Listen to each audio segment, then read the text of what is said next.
Have you ever wondered who is the physicist responsible for explaining the forces behind the radio of our car? The magnets on our refs? The heat brought by a summer day?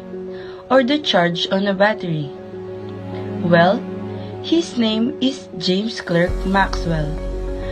Most people are not familiar with him, yet he was perhaps the single greatest scientist of his generation and revolutionized physics in an unexpected way.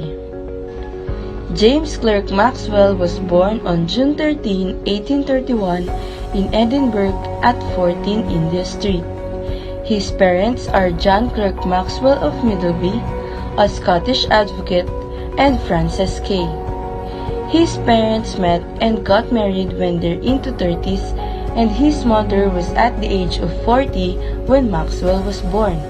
When his mother died, a dull and uninspired tutor was engaged who claimed that Maxwell was slow learning, when in fact, he displayed a lively curiosity at an early age and had a phenomenal memory. Most current physicists consider him to be the 19th century scientist who had the biggest impact on 20th century physics, and he is rated with Sir Isaac Newton and Albert Einstein for the fundamental nature of his discoveries. On the 100th anniversary of Maxwell's birth in 1931, Einstein called the transformation in physics, perception of reality, brought about by Maxwell's work, the most deep and fruitful that physics has experienced since the time of Newton. Maxwell invented electromagnetic radiation and his field equations, which were based on Michael Faraday's measurements of the electric and magnetic lines of force, prepared the way of Einstein's special theory of relativity, which established mass and energy equivalence.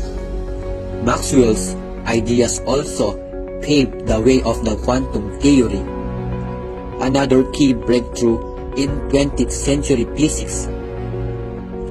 His description of electromagnetic radiation led to the development of the ultimately unsatisfactory law of heat radiation, according to classical theory, promoting Max Planck to formulate the quantum hypothesis, that is, the theory that radiation heat energy is emitted only in finite amounts, or quanta. The interaction between electromagnetic radiation and matter, which is crucial to Planck's concept, has also influenced the development of theory of atomic and molecular structure.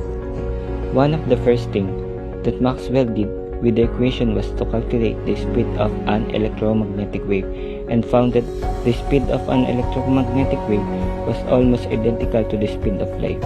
Based on this discovery, he was the first to propose that light was an electromagnetic wave. On May 17, 1861, Scottish physicist Sir James Clerk Maxwell presented the very first color photograph at the Royal Institution. The photograph showed a tartan ribbon and was made by Thomas Sutton according to the three-color method proposed by Maxwell already in 1855. In his studies of color vision, Maxwell showed by using a rotating disc with which he could alter the proportions that any visible hue or gray tone could be created by mixing only three pure colors of light, red, green, and blue, in proportions that would stimulate the three types of cells to the same degrees under particular lighting conditions. Even at an early age, Maxwell started to receive recognition and awards. Because of an academic work under mathematics, he won the mathematical medal in his school at 13 in 1845. He was only 14 years old when his first scientific paper was published. He managed to work on an original work, Oval Curves, which discusses mathematical curves, properties of ellipse, and such. His work was eventually published on the Royal Society of Edinburgh. At the age of 16, he entered the University of Edinburgh, where he read Uncontrollable on All Subjects and published 2 more scientific papers. In 1850, he went to University of Cambridge, where his exceptional powers began to be recognized.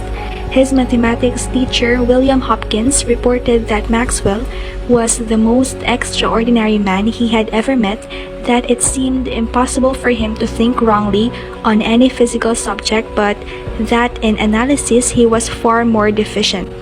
In addition, some of James Clerk Maxwell's known awards he achieved during his life as a physicist, firstly because of his research on color perception, are the Adams Prize from Cambridge, Rumford Medal from the Royal Society of London, and the Keith Prize from the Royal Society of Edinburgh.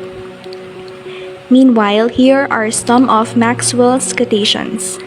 It is a good thing to have 2 ways of looking at a subject and to admit that there are 2 ways of looking at it. The world may be utterly crazy and life may be labor in vain, but I'd rather be silly than lazy and would not quit life for its pain.